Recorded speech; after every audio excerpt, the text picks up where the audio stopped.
Welcome to the Ignorance is Strength podcast. I'm your host, Fabian motherfucking Ojeda, and I don't know shit, but that's okay.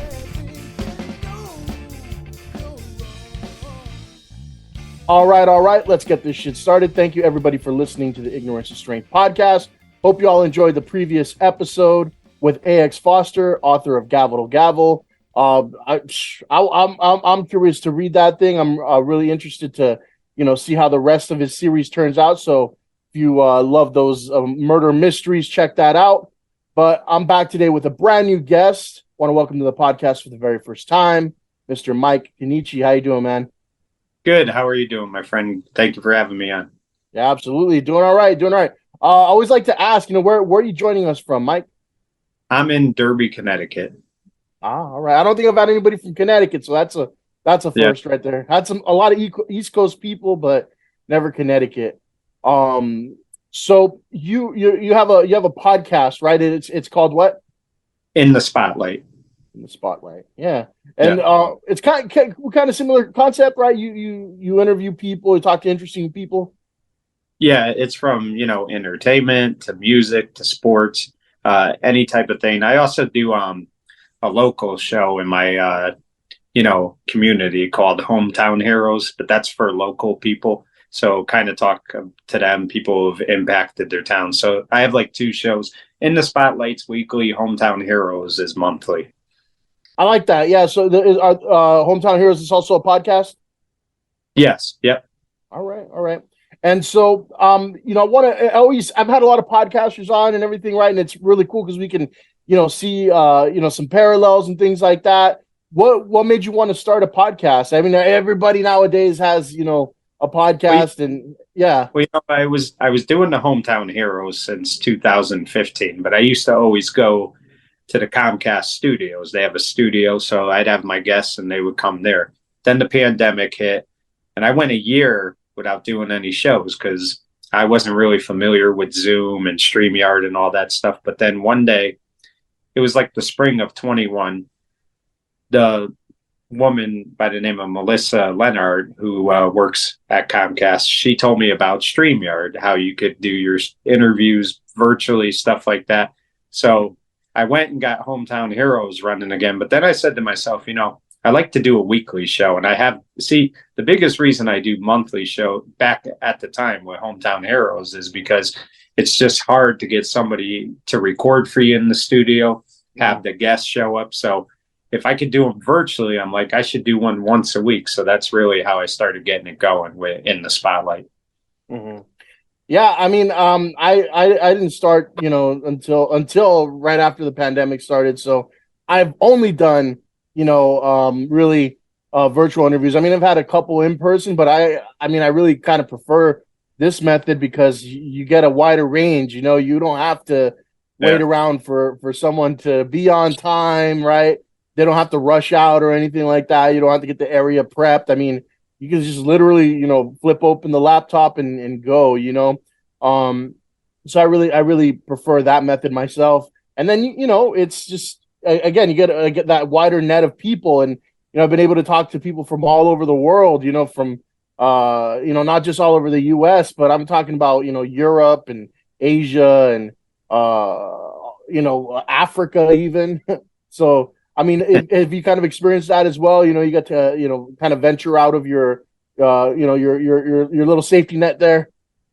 Oh yeah. I mean, like I said, I've had to do interviews sometimes because I'm on the East Coast and the West Coast person couldn't do an interview sometimes till 10 p.m. So I'd be doing an interview 1 o'clock in the morning just to make it work. So you definitely do. I mean, you definitely have to be willing to, do what's necessary to get the guests you want on the show. And what I mean by that is you got to do it on their time because they're busy lots of times. So you have to make sure you make time in order to make it happen. Mm-hmm. Now, I actually kind of want to, jump into the Hometown Heroes thing, right? Because you mentioned starting that in 2015. And now in 2015, podcasting wasn't necessarily like, a foreign concept. I mean, there are a lot of podcasts around, but not quite as many as like post pandemic, where now everybody Yeah. has one. So, I mean, what really kind of sparked that for you to start that in 2015, and what who were you listening to at the time, right? What kind of drove you or inspired you to start the Hometown Heroes thing? Well, I went to Connecticut School of Broadcast in 1997, so I'd always wanted to get into it. And I finally said, I'm either going to do it or I'm never going to do it. So I started going to Comcast. They offered a class like how to learn how to do the board, the controls, and everything. So when I did that, the late Melissa Leonard said to me, "Why don't you do a show? You know a lot about sports, TV, stuff like that." So then I thought about it and I said, "Yeah, I'm going to do that." And I would interview people, anybody like in Connecticut mostly because they could come to the studio. But I always had a goal. I don't know how familiar you are with sports or radio and stuff like that, but I was a big Christopher Mad Dog Russo fan. He was on a show called Mike and the Mad Dog Forever, and Okay. he's actually on Sirius Radio. And I'd always, he was like my favorite talk show host. And a goal was to always get him on. And in 2019, I was able to get him and his son Tim. I did a father son tribute, and Hmm. what was really nice was I had to go do it in a town called New Canaan because that's where they lived. But Chris got done with his Sirius radio show at 6 o'clock and then came to the building that we recorded the show at 7. So after doing a 4-hour show, he came and did this for another hour and a half. So I thought that was really nice. And that was a real big moment for me because there were a few people when I was trying to inquire about getting him. And they said, listen, that's not going to happen. He's too big. You got to just move on. So when I got him, that was a huge accomplishment. Mm-hmm.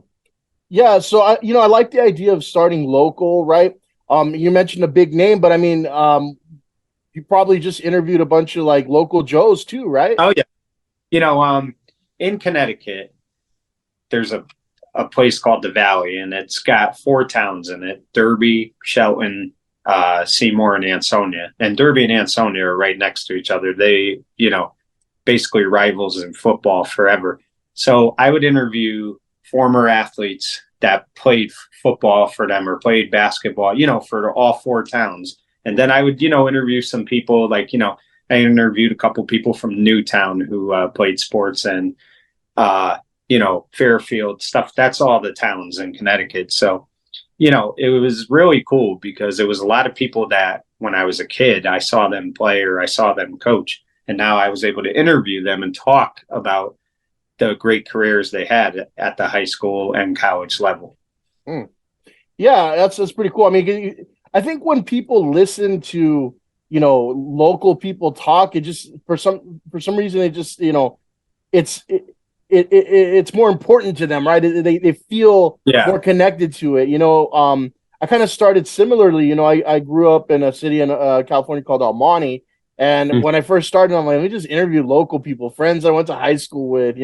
I'm like, nobody's listening right now anyway. Let's just get these first pancakes out, right? Because the first pancake's always a little sloppy, not quite right, and so let's just get those first pancakes out. And it was really cool, because like people that I hadn't talked to in years are like, oh, I love the podcast, who are you gonna have on next, kind of thing. So it really starts to build your small community up, and then from there, you can really grow your podcast and your reach and everything like that. Start having guests that you don't know, right? And I wanted to ask, like, what made you, or did you venture out, or you kind of you're still kind of keeping local with the Well, Hometown Heroes? hometown heroes will always be local. That is always local. And I always make that a local show. In the spotlight, what happened was do you remember the show Happy Days? Yeah, of course, yeah. Yeah. Well, I had seen Don Most on Facebook. He played Ralph Mouth. Hmm. So I messaged him a couple times. I didn't hear back for like a year. And then out of nowhere, he responded and said, I'm very sorry for the late response. It's been a busy year for me, but sure, I'd come on your show. So when I got him on, I said, why, you got to take advantage of what the internet affords you to be able to do, and enables you to do. So I would just start reaching out to different people. I would reach out to different podcast people who had different guests and see what they had to do to get them. So it sometimes it's tedious, but sometimes it's very fun to kind of see if you could get them on your shows, and you write to them and they write back. And most of them are very like nice people, which is really cool, because you think sometimes they're too big for you because they're in Hollywood, but so many of them are very like polite and very respectful about what you do. Mm-hmm. Definitely. You mentioned going to school for broadcasting, and not many podcasters I've talked to have gone to school for broadcasting, right? Yeah. And so with that, I want to know, like, obviously a lot of people do this, and it's kind of like it's a very like amateur type of thing, right? What do you feel that you learned, in school for broadcasting that maybe prepares you to do this, differently or better than most people that are jumping into podcasting? Well, one of the big things is um, it taught you to not pay attention, to like understand there's no audience in front of you. There could be an audience listening, but there's no audience in front of you. So just talk like you would normally talk, like you're having a conversation. Because in the beginning, probably like the first week, I got over it after the second week, but I was nervous the first week of school, the first week of school, and when we'd go in the studio and do reads and stuff like that. But it teaches you, to just know that you're having a conversation when you're in the studio. But the other thing that's really cool about it that I learned a lot from is that you got to understand that you live and die by the clock. So if somebody tells you they can only do a half hour, you got to make sure that you don't go over the half hour and you have enough to talk about in that half hour. And that was really like beneficial to me. And it really helped me a lot, because I would, probably be rusty if I didn't, go to Connecticut School of Broadcasting and learn things like that. It was really cool. Mm-hmm. Yeah. And that, that makes sense for sure. Do you think, having, seen the podcasting universe grow, like it's exponentially, really, right? Do you think that, a lot of people that are doing it, like, you're just like, just don't, just don't anymore. I mean, because even me, I'm not like, I do this for fun, I'm not a Yeah. professional, but sometimes when I hear, like, another person say, I just started a podcast, and I give it a listen, I'm just like, yeah, no, leave it up to somebody else. It's not for you. Well, the one thing, listen, I don't mind if somebody's funny when they're doing a podcast. If that's their shtick and they want to do that stuff, that's fine. But sometimes when I listen to podcasts, they try to be too funny. And you just need to do your podcast. You don't need to try to, like, the jokes are sometimes forced, is what I've seen. Now, a lot of them do very good. I've listened to different podcasts. There's a guy by the name of Steve Cooper out of Philadelphia. He does an excellent job. I really like listening to his. But you just have to, like, if you're going to do it, you have to take it seriously. Like, because what's going to happen is if somebody's listening to you and within 5 to 7 minutes, they just hear you trying to be funny when, you're really not, then you lose, it's never going to work for you. And I think, like, I've seen that those are like the ones where I'm like, okay, don't do a podcast if you're just going to take it as a joke. Right. Yeah.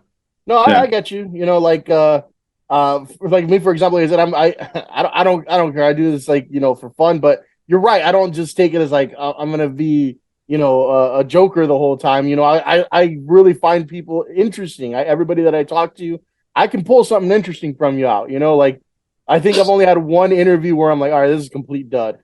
Like, this is like, I don't know what to do with you, but Well, the other thing is too, when you're doing an interview, the most challenging thing, and I'm sure you've had this happen to you as well, is when the guests talk and they keep going, that makes the interview go so much better. But if they answer you with like a couple word answers, you're like, okay, how am I going to get through 45 minutes? That's the challenging part. And that's where, like, at when they're doing that, when I'm asking them like a few questions and I could just tell they're not giving me a lot, in my head right away, I'm trying to come up with other stuff that I could ask them to kind of keep it going, because that is the tough part. And it doesn't happen a lot, but it's happened to me a couple of times. I interviewed this guy one time from Iceland, very nice guy, older guy. And I usually go 45 minutes, maybe an hour sometimes. His interview was under 30 minutes, and I asked over 50 questions. Yeah. So I'm like, Yeah, all and right, uh-huh. that's a very challenging part. And it's not easy. That's why, like, you always have to know when you're doing a podcast that while you go into it hoping it'll be good and it'll be enjoyable, you have to always have that 1% where you say, okay, it could be bad, so prepare yourself for that. Yeah. I think at some point I just started asking him all like, hey, what's the fast food like over there? So Yeah, and you know what? We laugh. We're kind of joking about it right now, but those questions really help you get through the interview when you're having like a rough interview. It's like those little things that you could just ask, last minute, that you just think of and at the top of your head, and it really gets you through the show. mm-hmm. And you mentioned going, with sometimes people going a little bit too short, right? Sometimes their answers flow very beautifully. Sometimes it goes the other way too, man, though, where it's like you're thinking in your head, just stop for a second. Shut up. Yeah. Like, let me get my next question. It's happened a couple of times. Like, I'll give you one example. A guy I had on, the first question I asked him, I introduced him. So you figure by the time I got going, the first question I asked him was probably like around the minute 15. And I didn't ask my next question until about 9:45. So, he went on and on and on. And I kid you not, we did an hour interview. I probably asked 5 questions in that hour. Yeah. See that? Yeah. Like I try to give like the nonverbal cue, like I'll put my hand up a bit, right? And I'll kind of open my mouth a little, start looking like I'm going to talk, but some people don't get the cues, right? It's like, Yeah. It's sometimes it's really hard to interrupt them because they've got a lot to say. You don't want to be rude. They're giving you, their time and whatnot. But man, like those can also go, pretty sour too, Yeah. Well, that's the thing too. You have to now, if somebody is very engaging and they've got your interest, they could keep talking and you don't get like antsy. But it's when like, they just you understand what they're saying after about 3 minutes. They don't need to, even 3 minutes is a long time to answer a question.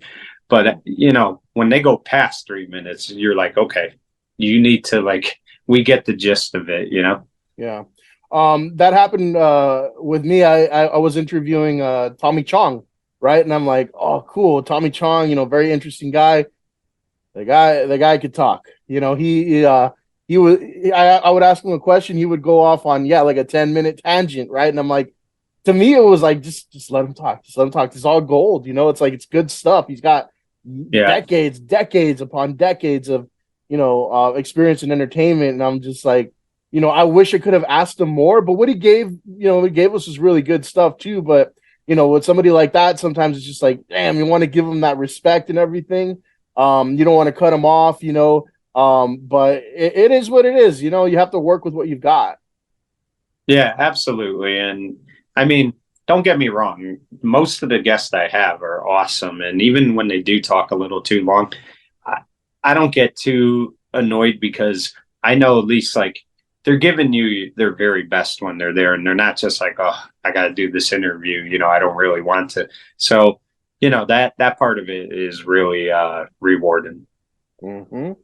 Now, the whole interview style, I think for me, for example, that really suits me. I could not see myself. Some people have like solo podcasts where they just talk, right?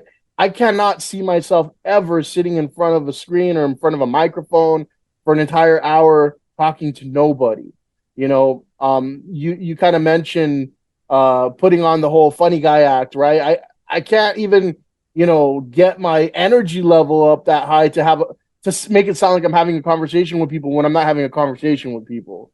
So what's that like for you? Like you both of your podcasts seem to be like that, interview style, right? Have you ever tried doing like, just kind of like maybe more like a news anchor type of thing where it's like just you, or do you always have a guest? I usually always have a guest because I'll tell you right now that you, the only time I would ever try that, if I was going to do it by myself, it would be no more than 10 minutes because you got to understand if you're doing like a 45-minute podcast, you can't just talk to yourself for 45 minutes. You can't just talk you could talk about a topic, but eventually you'll get a little winded because you really need that guest also, because that gives you kind of a break too from talking. And it is very hard to just do a 45-minute show solo. Mm-hmm. Yeah, like for me during the day, I at work, I'm a trainer for new hires, right? I train new people, and on the long days, I'll train them 5 hours straight, right? But Yeah. even then, I thought to myself, I'm like, how does this kind of like, how can I draw parallels to this in podcasting? Like, well, even then, I'm not just the only one talking. I have to get them to engage with me. Because I don't think I could listen to somebody just, ranting for an hour. There needs to be that. I think what people like about podcasts is that human interaction. They like being the fly on the wall in a conversation that, they wouldn't normally be a part of. Yeah, definitely. And I mean, listen, a lot of times the guests you have, they really make the show because they're sharing their stories, their experiences, and, what they've done in their life. And you just kind of get to, and the other thing is, too, a big reason why I like doing it, and I'm sure you could relate to this. A lot of times you'll watch, like, I'll just use Don Most as an example. You'll watch somebody interview him, and they never really ask the questions you want them to ask. Like, he left Happy Days after 7 years. I never knew why he left, and nobody's ever asked him. So when I interviewed him, I said, I'm going to finally ask him this because nobody has. So that's the good thing about it is you can ask anything that you want to know, like a certain episode or, whatever it might be. Where a lot of times they kind of like, they only touch a little bit on what you did on like a show back when. So that's why, it's very fun to do these as well. Yeah, you're right. You're right. Because then you get to answer your questions, but also a lot of other people are like, wow, I didn't know that. Right. Yeah. Something like that happened with me recently. I was interviewing a former WWE wrestler, Santino Marella. And, I asked him like what his plans were in the future. He wanted to be in the Hall of Fame and all that. And, he was sharing like, hey, yeah, I want to go. I would love to go back for a Royal Rumble appearance. And, I think a lot of people wondered that. But the cool thing was like the next morning after I posted it, I'm like, why is this shit blowing up? I'm like, Yeah. because it was shared. That quote was shared on different big wrestling websites, Sportskeeda, WrestleZone, all that stuff, and I'm like, oh dang! I was like, no wonder the numbers kind of shot up out of nowhere. I'm like, that's pretty cool, but you're right. You get to dig at those questions that you've always wondered, right? Yeah. And like other people might have been thinking the same thing. um Changing gears a little bit, I want to talk specifically now about in the spotlight, right? So 2015 you had Hometown Heroes. When did you start in the spotlight? May of 21. May of 21. Okay. Yeah, Yeah. so not completely brand new. You've been doing it for a while, but definitely quite a while after Hometown Heroes, right? And so Yeah. with that, you mentioned, you interviewed Don Most, and that was kind of like, would you say that was I think what I'm getting at is that you mentioned that was kind of like a catalyst for starting it, right? Or was it Yeah, just, pretty yeah? much. Because then after that, I mean, I've gotten, I can't count how many, like the ballpark figure, but I've had John Caplos on. He played Carl in the Breakfast Club, the custodian. Um, Okay. I've had Keith Coogan on. He was in Adventures of Babysitting. Don't Tell Mom the Babysitter's Dead. Jeremy London, who was in Mallrats. I've had Deborah Jensen, who was in Salad Gold. I've had many of the Soprano guys on. I had Al Nice. Sapienza, who played Mikey Palmisi, and boy, what a nice guy he is. I mean, it's funny too when you see them not in character and you see who they really are. because as a character, his character was awful, but as a human being. But this guy's just a genuine nice guy. I've Yeah. had I had Matt Servito on. He was Agent Harris on The Sopranos. He was the one that was part of the FBI, and Tony would talk to him a lot. Okay. Uh, Yeah. yeah, and I mean, I've had there's countless others. I'm trying to think, I'm going by it real quick, but I've had the other day I had Jim Meskimen on, and he's Marion Ross's son, and he's done all those impressions from Rich Little to George W. Bush to Russell Crowe, all those guys. So I mean, I've just had a ton on, and I mean, it's really been an enjoyable thing. Yeah, it's really cool. It's interesting because a lot of people might be thinking like, well, how do you get this person? How do you get that person? Right. I'm wondering if with like The Sopranos, right? Did it start off with like you got one of them, and then it just kind of like they're in the same circle, so you started being like, hey, Yeah, well, the first guy I got was Robert Fanero. He played Eugene. He was the one that was trying to go to Florida. He wanted out of the mob, and he ended up. It was a tough episode to watch. He ended up hanging himself in that episode, but he was awesome. I mean, really nice guy. Then I had the guy that played Gigi on The Sopranos. He's the one that died on the toilet. His character, so. And then like I said, I had Al Sapienza, and that interview was a highlight for me. And I'll give you a good example why. Probably like 30 minutes into it, I forget what question I asked him, but when I asked him the question or I brought it up, he said, "I've never done an interview, and I've done a million. I've never done an interview where somebody was so well prepared. I'm very impressed." So to hear that, that's a good feeling because to me, I'm just like an average guy, and this is a big time guy in Hollywood. And for him to say that was really gratifying to hear. oh, you're putting that broadcast school, skill set to work there, man. Yeah. Yeah. So, I mean, that was a lot of fun. I mean, and the thing of it is like, sometimes you could get these guys on their Facebooks. Sometimes you could get them on their Instagrams.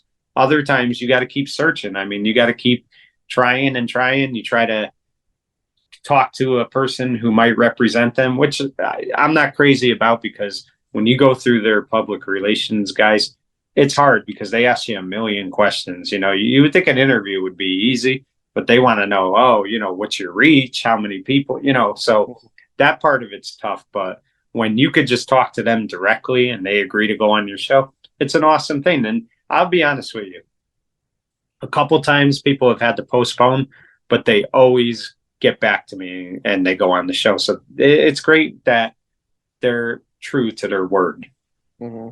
Yeah, that's cool. Like reaching out, I think the kids nowadays call it shooting your shot, right? Yeah. It's pretty cool when you shoot your shot and you get what you wanted out of it.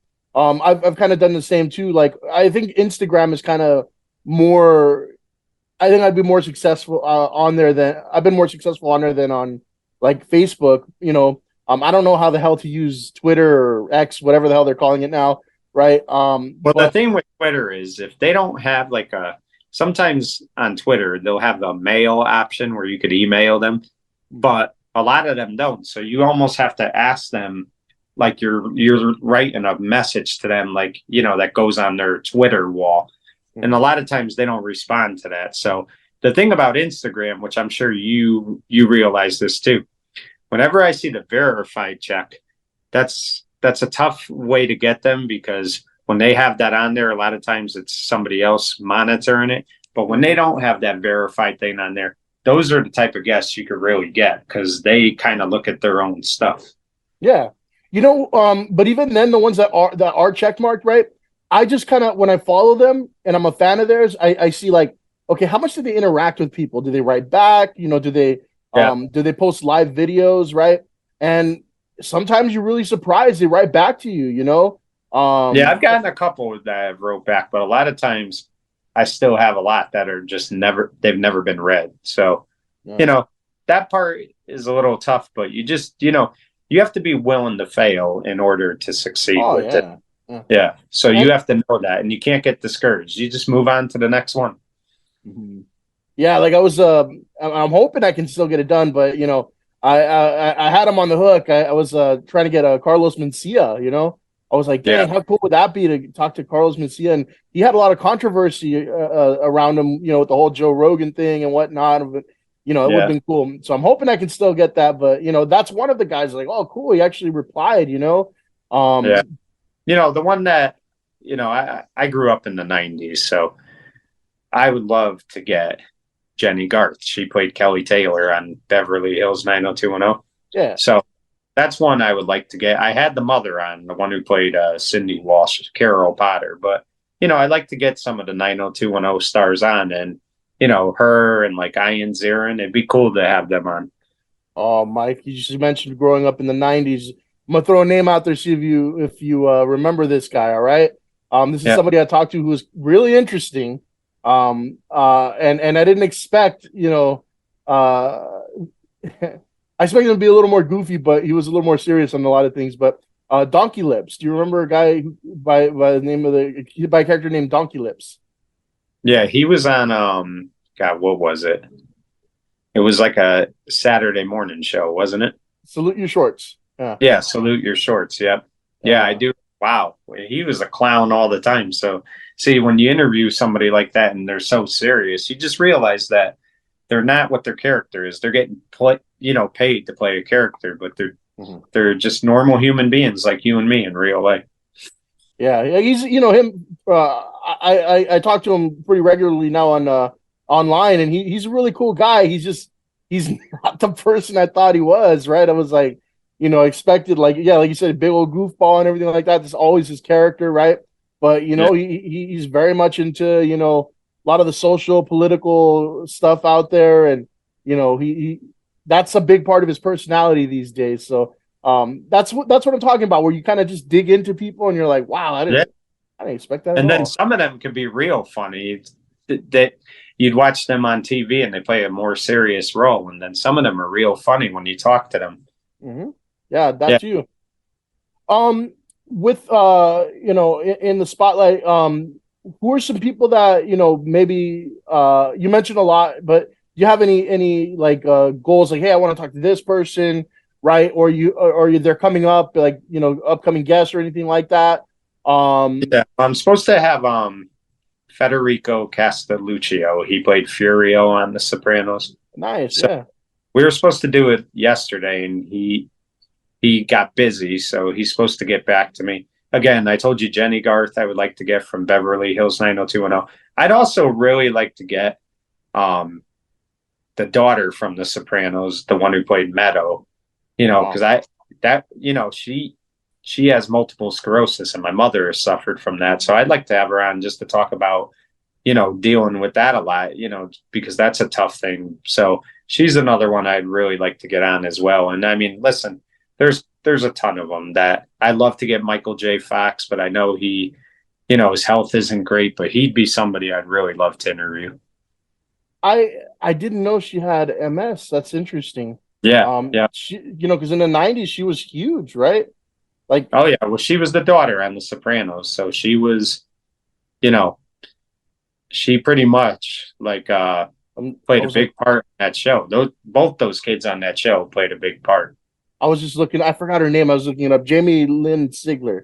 Yeah. Yeah, and she's actually married to I don't know if you're familiar with baseball, but there was a guy by the name of Len Dykstra. He played for the Mets and Phillies for many years. She's married Oh, to his son. you know Yeah, what? He's on a service called Podstars. You can actually yeah, book him to be on your podcast. He's on that Podstars service. Yeah, I didn't know yeah, that. Huh. yeah. So you find out these little interesting things for Uh, sure. I'm like, Mike, we got to make this happen, man. You got to have her on the show. You got to reach out, Well, interview, you got any Dykstra connections? first. You got any connections? Feel free Uh, to help me out because I've been trying. for sure. Some of the people, because we were put in touch by a mutual connection, Stephen Joyner, right? And so some of the people that he's had me connect with, one of them is Bruce Valanche, from Hollywood Squares. I don't know. Have you had an opportunity to talk to him, or have you set that up at all? We're in the process of setting something up. He did get me Larry Hankin, which was an There you go. awesome. Yeah. Yeah. Larry was great. I mean, Uh, he was funny and he was tremendous. I anytime I talk to other podcasters that have talked to him, I always bring up like it's really cool that he's kind of become like this podcast guy now, right? He just does the rounds. He's been on like a whole bunch of podcasts, you know, Yeah. and he's very humble about the whole thing. He's yeah, you're right. He's funny, he's interesting. I've had him on I think three times, and each time has been a different experience, different stories. But yeah, I think that guy, man, with all the podcasts he's done, um, excuse me, more people know his name now, I think, than ever before because like the title of his book. Before that, it was just like, oh, that guy from that thing, right? Yeah. And now when I mentioned Larry Hankin, more people are like, oh yeah, Larry Hankin from da da da da da da da da da da. Well, So you can make the argument, Fabian, that he is the best character actor in TV history because oh he yeah. has been in everything. And I mean, he really, in my eyes, is the best character actor there is. Mm-hmm. I think yeah, that's pretty accurate. I mean, everything he's done has been, in my opinion, has been pretty great. Yeah. I'm not a Friends fan. I told him that. I never watched an episode of Friends, but when I looked up his Mr. Heckle stuff, I'm like, that's gold right there. He just Yeah. killed it. You know, Mhm. And he was in Home Alone too, if you remember. He was Yeah. the cop taking the call Hmm. when Kevin got lost. So I mean, he's just been in everything you can imagine. Yeah, he was the taxi driver, Doobie and plane it was Plane Trains and Automobiles, right? Yeah. You know, there's this other movie he did with John Candy. It's like security. He was a security guard, Armed and Was it Uncle Dangerous. Buck? Oh, No, Armed and Dangerous. Yeah. and there too, man. I'm like, yeah, this guy's so good at every single role Yeah, I've and he's ever seen funny him. in everything he does. That's the beauty of it, is he is funny. Mm-hmm. And then of course you have the whole Breaking Bad and Yeah. was it El Camino. I'm like, yeah, so dude can do it all for sure. I think it's a good way to put it. He's probably the best character actor for sure. Yeah. I would be, you'd be hard pressed to find somebody better than him. Mm-hmm. Now with your podcasts, either one, right? Um, and a lot of people that do podcasts can relate to this, right? Sometimes you just have like that guest from hell, right? That you're like, Yeah. Jesus, like how can I post this? I can't even edit this out. Have you ever had an experience like that where you're just like, this is I can't do this, I can't post this is just not gonna work. Yeah. Well, there's been a couple. I mean, there was one, his, his signal was terrible and he kept cutting in and cutting out.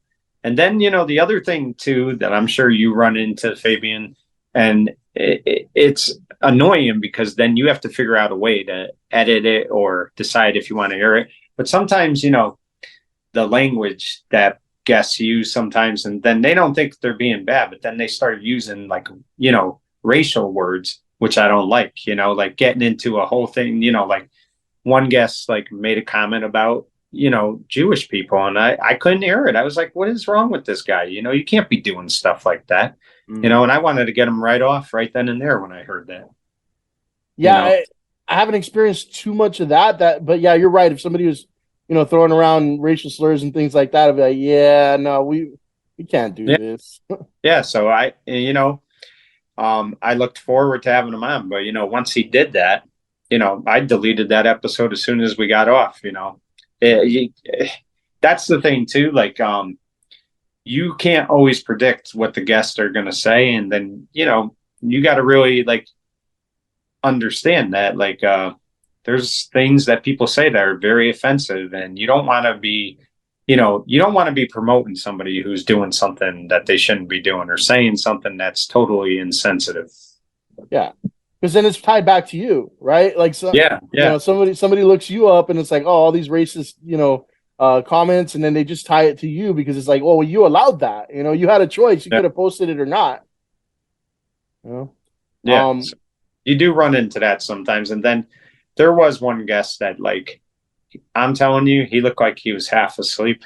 Mm. So I just never aired the interview. It just it wasn't worth it. Like if you're gonna like not be into it, people aren't gonna be into it. They're gonna lose you in 5 minutes. So Yeah. I'm not going to tell the full story, but because I've told it like three times already on here. But I had one guy that was just on drugs the whole time and was really delusional, thought he was a movie star. And, he was, I mean, and the word nobody, I don't mean it, like I interview nobodies. I'm a nobody, right?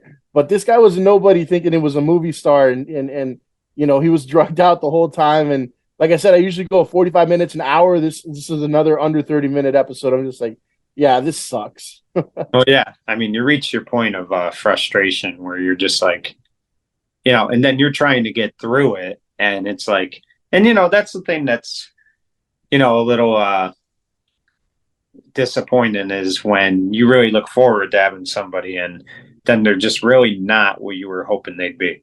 Mm-hmm. Now, you personally, I want to ask, because you did go to school for broadcasting, right?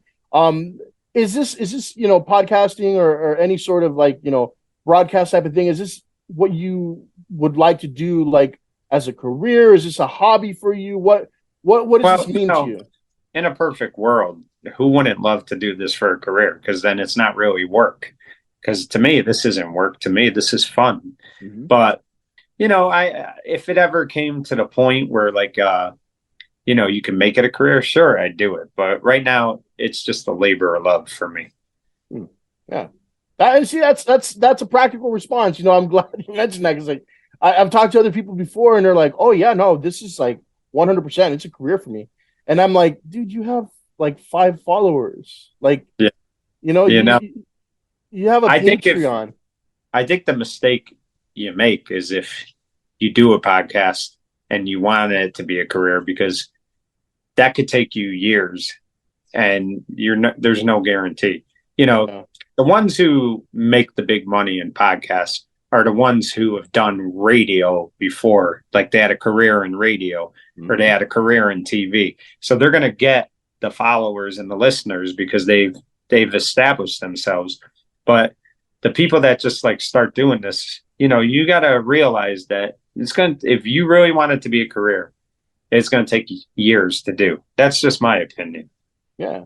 No, like like I said, there's some people like that have that mentality, and I see them online or like plugging away at their Patreon. I'm like, I don't think one person has paid for that Patreon, have they? Because it's like they have like no followers, and like I don't care about followers. I'm not like somebody that makes that like a huge priority in my life. But I'm like, you got to have somebody listening if you're doing that. You definitely do.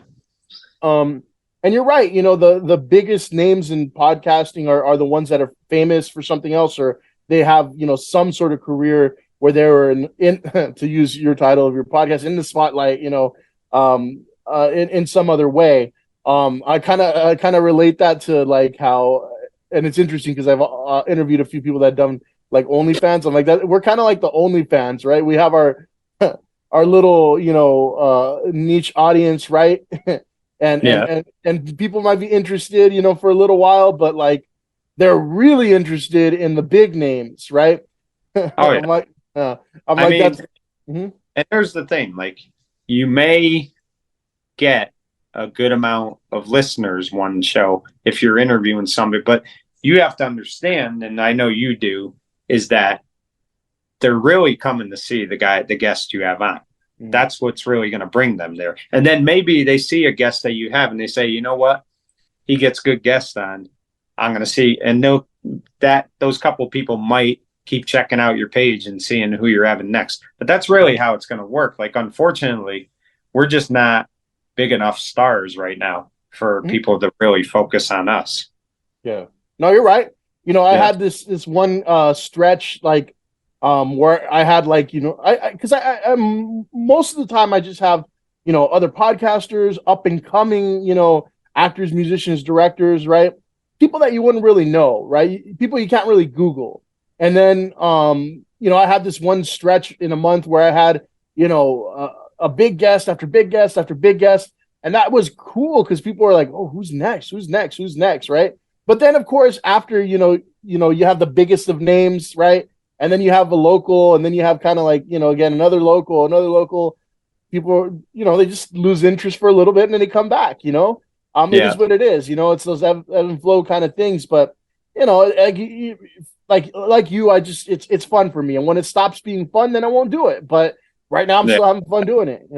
Yeah. And that's what it should be. I mean, you really, if you're doing this, you have to have fun doing it. If it's becoming like where you're like, oh, I got to do a show at 3 o'clock today, then don't do it. Mm-hmm. Yeah. And I've had those days too where I'm just like, sometimes I wake up, I'm like, shit, I forgot I was going to interview somebody today. I'm like, Yeah. let me just see if they can reschedule, because some days if you don't feel it, right, you're not going to be able to put yourself Yeah. on here and have that energy and be like, do your best. And so you don't want to put out something just because, so Right. that's where I'm at with that. But, Definitely. well, is there anything else you want to throw out there, to the podcast world about either of your podcasts or just anything in general? Well, if you go to my YouTube page, it's called In the Spotlight, Mike Cannici, and it has all my past shows there. Shows, like I said, from probably 2015, and you could check them out. And feel feel free to subscribe because I like to have a good amount of subscribers. But all I'm going to tell you is that I'm going to keep doing it. I'm going to keep getting guests on, and it's fun, and I love it, and I'm just going to continue to do it. For sure. Any Instagram or anything like that? I do have an Instagram, and my Instagram is Neech2424. So Neech 2424. And then my Facebook is just my name, Mike Cannici. Cool. All right. Yeah. Well, I really want to thank you for coming on. I think I had fun with this conversation, man, I had a blast. I appreciate you having me on. for sure. Good luck with everything. And then, hopefully people check those, like me, I'll probably check out those Soprano episodes, so I hope to check that out. Yeah, definitely. And I want to make sure you come on mine in a couple of weeks. So let's make Yeah. that. Yeah. For sure. Yeah, So, we can definitely make that happen. well, I appreciate it. Thank you again, Fabian. I really do appreciate you having me on today. Yeah, thank you, man. And for everybody listening at home, I appreciate you. Thank you. Fuck you and good night.